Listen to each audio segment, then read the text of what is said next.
ഹോസിയ 10-ാം അധ്യായം. വിഗ്രഹങ്ങൾ നശിപ്പിക്കപ്പെടും.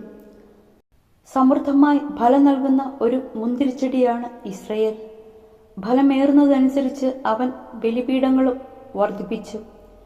രാജ്യം അഭിവൃദ്ധിപ്പെടുന്നതിനൊത്ത് സ്തംഭങ്ങൾക്ക് ഭംഗിയേറ്റി. അവരുടെ ഹൃദയം വഞ്ചന നിറഞ്ഞതാണ്, അതിനാൽ അവർ ശിക്ഷയേൽക്കണം. കർത്താവ് അവരുടെ ബലിപീഠങ്ങൾ തട്ടിയുടയ്ക്കും, സ്തംഭങ്ങൾ നശിപ്പിക്കും. അവർ പറയും, കർത്താവിനെ ഭയപ്പെടാത്തതുകൊണ്ട് ഞങ്ങൾക്ക് രാജാവില്ലാതായി. ഉണ്ടെങ്കിൽ തന്നെ ഞങ്ങൾക്ക് വേണ്ടി അവന് എന്ത് ചെയ്യാൻ സാധിക്കും?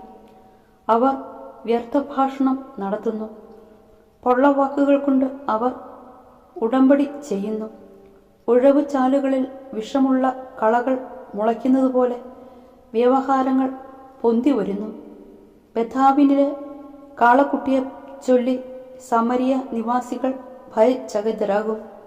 അവിടുത്തെ ജനം അതിനെ ഓർത്ത് വിലപിക്കും.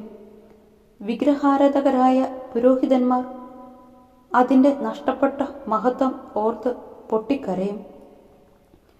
മഹാരാജാവിന് പാരിതോഷികമായി അത് അസിറിയയിലേക്ക് കൊണ്ടുപോകും. എഫ്രായിം നിന്ദാപാത്രമാകും. ഇസ്രായേൽ തൻ്റെ വിഗ്രഹത്തെ ഓർത്ത് ലജ്ജിക്കും. വെള്ളത്തിൽ വീണ കമ്പുപോലെ സമരിയ രാജാവ് ഒലിച്ചുപോകും. ഇസ്രയേലിൻ്റെ പാപഹേതുക്കളായ ആവനിലെ പൂജാഗിരികൾ നശിപ്പിക്കപ്പെടും. അവരുടെ ബലിപീഠങ്ങളിൽ മുള്ളുകളും ഞെരിഞ്ഞലുകളും വളരും. ഞങ്ങളെ മൂടുക എന്ന് പർവ്വതങ്ങളോടും ഞങ്ങളുടെ മേൽ പതിക്കുക എന്ന് കുന്നുകളോടും അവർ പറയും. ഗിബെയയിലെ ദിനങ്ങൾ മുതൽ ഇസ്രയേൽ പാപം ചെയ്തു. അവിടെ അത് തുടർന്നു. ഗിബെയയിൽ വെച്ച് തന്നെ യുദ്ധം അവരെ പിടികൂടിയില്ലേ? തന്നിഷ്ടക്കാരായ ജനത്തെ ശിക്ഷിക്കാൻ ഞാൻ വരും.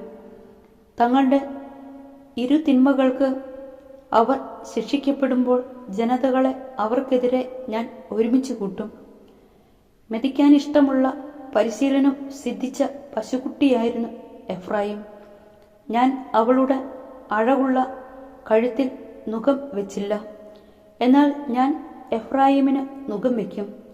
യൂദ നിലം ഉഴുകണം, യാക്കോബ് കട്ട ഉടയ്ക്കണം.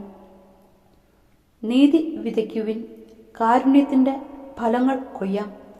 തരിശു നിലം ഉഴുതുമറിയുവിൻ.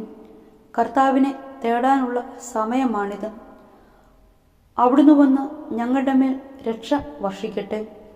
നിങ്ങൾ അധർമ്മം ഉഴുതു, അനീതി കൊയ്തെടുത്തു.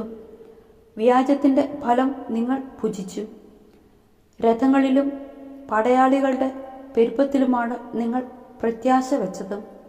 അതിനാൽ നിന്റെ ജനത്തിനിടയിൽ ഷാൽമാൻ ബെത്ത് അർബേലിനെ നശിപ്പിക്കുകയും അമ്മമാരെ കുഞ്ഞുങ്ങളോടൊപ്പം നിലത്തടിച്ച് കൊല്ലുകയും ചെയ്ത യുദ്ധദിനത്തിലെന്ന പോലെ നിന്റെ എല്ലാ കോട്ടകളും തകർക്കപ്പെടും. ഇസ്രായേൽ ഭവനമേ, നിങ്ങളുടെ കൊടിയ തിന്മ നിമിത്തം നിങ്ങളോട് ഞാൻ ഇപ്രകാരം പ്രവർത്തിക്കും. പ്രഭാതത്തിൽ തന്നെ ഇസ്രായേൽ രാജാവ് ഉന്മൂലനം ചെയ്യപ്പെടും.